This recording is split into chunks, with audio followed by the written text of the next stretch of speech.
देश में यूजीसी सुधारों को लेकर जारी बहस के बीच अब इसके समर्थन में भी स्वर मुखर होने लगे हैं। शुक्रवार को गुना कलेक्ट्रेट पहुंचकर ओबीसी महासभा, अजाक्स और अपाक्स सहित कई सामाजिक संगठनों ने एकजुट होकर यूजीसी बिल के समर्थन में राष्ट्रपति के नाम एक ज्ञापन सौंपा।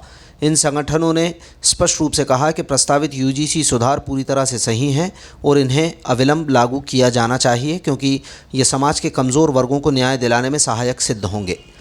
ज्ञापन सौंपने के दौरान संगठनों के प्रतिनिधियों ने विरोध कर रहे गुटों पर निशाना साधते हुए कहा कि फिलहाल कोर्ट ने केवल स्टे दिया है, इस पर कोई अंतिम निर्णय नहीं हुआ है। उन्होंने गंभीर आरोप लगाते हुए कहा कि वर्तमान व्यवस्था में शिक्षण संस्थाओं में अक्सर जाति देखकर अंक तय किए जाते हैं, जो कि प्रतिभा के साथ अन्याय है। संगठनों का तर्क है कि यूजीसी बिल में सज़ा का अंतिम निर्णय कुलपति के पास होता है और वर्तमान में अधिकांश कुलपति एक विशेष समाज से आते हैं। इससे निष्पक्षता प्रभावित होने की आशंका रहती है। संगठनों ने जोर देकर कहा कि आरक्षण केवल भारत की ज़रूरत नहीं, बल्कि विदेशों में भी इसे लाभप्रद माना गया है। देश भाईचारे और समानता के साथ तभी आगे बढ़ सकता है जब हर वर्ग को उचित प्रतिनिधित्व मिले। ओबीसी, एससी और एसटी वर्ग के हितों की रक्षा के लिए इस बिल का लागू होना अनिवार्य बताया गया है। ज्ञापन के माध्यम से मांग की गई कि शिक्षण संस्थाओं में पारदर्शिता लाने और भेदभाव को समाप्त करने के लिए सरकार इन सुधारों पर मजबूती से कदम बढ़ाए। इस अवसर पर विभिन्न संगठनों के पदाधिकारी और बड़ी संख्या में कार्यकर्ता मौजूद रहे। जो भी हो, फिलहाल मामला सुप्रीम कोर्ट के पाले में है। आज हमने ओबीसी महासभा और अजाक्स, अपाक्स, एससी एसटी संगठन सभी संगठनों के प्रमुख लोगों ने मिलकर आज यूजीसी बिल के बारे समर्थन में हमने महान राष्ट्रपति जी के नाम माननीय कलेक्टर महोदय के द्वारा ज्ञापन प्रस्तुत किया है। जैसा कि बहुत दिनों से चल रहा है, यूजीसी बिल जो पूर्व से ही इसका क्रियान्वयन है, लेकिन इस बिल में कुछ कमियां रह गई थी। तो 2012-13 के करीब जब रोहित वेमुला और पायल तडवी जिस बिल के तहत इनका जो आत्महत्या की गई और ये कब की गई 2021 के आसपास, तो उनके संदर्भ में जब सुप्रीम कोर्ट में उनकी मां पहुंची तो सुप्रीम कोर्ट ने संज्ञान लेते हुए ये कहा कि ये यूजीसी बिल है, चूँकि पूर्व से ही है, लेकिन इसमें कुछ सुधार किया जाए क्योंकि इसमें कुछ कमियां हैं।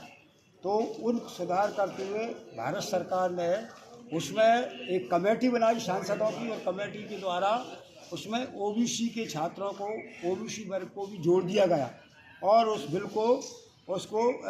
को आगे बढ़ाने के लिए उस कमेटी ने पेश किया।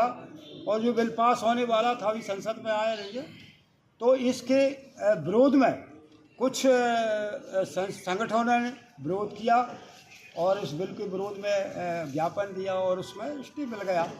लेकिन स्टे मिला है, अभी कुछ ख़त्म नहीं हुआ है, अप्रैल में तारीख लगी है। लेकिन हमारा कहना ये है कि जब समानता का अधिकार देना चाहती है सरकार, तो एससी एसटी ओबीसी के बहुत से छात्र हैं जिनका बहुत नुकसान हो चुका है। वहाँ पर जाति देखकर काफ़ी भी जाती है, जाति देखकर इंटरव्यू में अंक कम किए जाती हैं। तो सारी चीज़ें जो उसमें जो है नहीं जुड़ी थी वो जोड़ी गई और ओबीसी को जोड़ दिया गया। मेरा कहना ये है कि देश सभी से चलता है और भाईचारे से चलेगा। संविधान बाबा साहब ने लिखा है और संविधान जब से लिखा है, जब से संविधान का पालन हुआ है, तो देश बहुत आगे बढ़ा है। ये तो मैं नहीं कह रहा, विदेशों में ये चर्चा है कि भारत की उन्नति है संविधान के द्वारा है, आरक्षण के द्वारा है। और ये आरक्षण कोई स्थायी नहीं है, ये तो एक समानता लाने के लिए बाबा साहब ने उसमें 15(4), 16(4) और 240, 41, 42 धाराएँ जोड़ी थी। तो अब जो है इस बिल के समर्थन में हमारा ओबीसी समाज डटकर है, एससी एसटी ओबीसी और सभी छात्रों ने आंदोलन छेड़ दिया है और इसको लागू होना चाहिए, क्योंकि ये देश में इतना है और ये समानता का अधिकार देता है। और जो भी कमज़ोर वर्ग का छात्र जाता है तो उसको न्याय मिलेगा। हालांकि अंतिम न्याय कुलपति करते हैं, तो उसमें कुलपति कौन बैठे हैं? हमारा तो कोई एससी एसटी ओबीसी का एक मात्र है।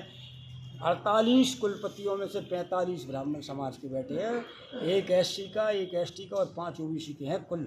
और कुलपति निर्णय करते हैं विश्वविद्यालय, बड़ी बड़ी यूनिवर्सिटी में।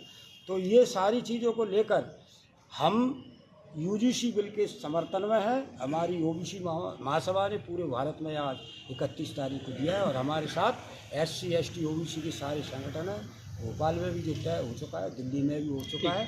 तो इसके बारे में हम चाहते हैं कि सरकार इसको पास करे। आपका शुभ नाम? मेरा नाम प्रकाश सिंह धाकड़, ओबीसी महा प्रांतीय संयोजक।